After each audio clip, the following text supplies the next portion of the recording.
கீழே கமெண்ட் பண்ணுங்களேன், கடைசியாக நீங்கள் எப்போ வெள்ளரிக்காய் சாப்பிட்டீங்கன்னு. இப்படி அதுக்கப்புறம் இந்த வெள்ளரிக்காய் சாதாரணமாக நினச்சிடாதீங்க, இதயம் சம்பந்தமான நோய்கள் கூட வராது. அரிப்பு, அலர்ஜி, ஒவ்வாமை, இப்படி நம்மளுடைய ஒவ்வொரு பாரம்பரிய உணவுகளை எல்லாம் விட்டுட்டோம். ஏன்னா இதில் வெறும் நீர்ச்சத்து தான் இருக்குன்னு உங்களுக்கு யாரும் விளம்பரம் போட்டு காமிக்கிறது இல்லை. இதில் என்னென்ன சத்துக்கள் இருக்குன்னு நிறையா சத்துக்கள் இருக்கிறது. ரத்தத்தை கூட சுத்தப்படுத்தக்கூடிய ஒரு வல்லமை இருக்குது. இதெல்லாம் நான் சொன்னால் நீங்கள் டாக்டரான்னு கேட்பீங்க. கூகுளில் அடித்து காமிச்சா நம்பிடுவீங்க. கூகுளில் அடித்து காமிக்கிறேன், பார்த்துங்க. கூகுளில் தான் போட்டிருக்கு. புத்துணர்ச்சியை ஏற்படுத்துகிறது ஒவ்வொரு மனிதனுக்கும். புற்றுநோயை கூட வரவிடாமல் தடுக்கக்கூடிய வல்லமை இருக்குது. இதை என்ன பண்ணணும்னா ஜூஸ் எடுத்து இந்த புற்றுநோயாளிகளுக்கெல்லாம் அதிகமாக கொடுக்குறாங்க. இதையும் நெல்லிக்காய் சாறையும் கலந்து கொடுக்கிறார்கள்.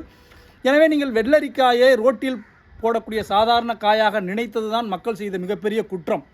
நாங்கள் விளம்பரப்படுத்துகிறோம். இது கார்ப்பரேட் நிறுவனங்களாக இதனுடைய சத்து, இதனுடைய என்னென்ன வியாதிகளை குணமாக்குது, 12 வியாதிகளை குணமாக்குது. நீங்கள் நான் என்ன வேணால் சொல்லிட்டு போகிறேன். நீங்கள் ஒரு தடவை இந்த ரீல்ஸை பார்த்ததுக்கப்புறம் கூகுளில் அடித்து பாருங்கள், வெள்ளரிக்காய் என்னென்ன நோய்களை குணமாக்குகிறது, வெள்ளரிக்காயில் என்னென்ன சத்துக்கள் இருக்கிறது, அடித்து பார்த்துட்டு அதுக்கப்புறம் நீங்கள் பயன்படுத்த ஆரம்பிங்க. இந்த வெள்ளரிக்காய் விளம்பரத்தை தயவு செய்து அனைவருக்கும் பகிருங்கள்.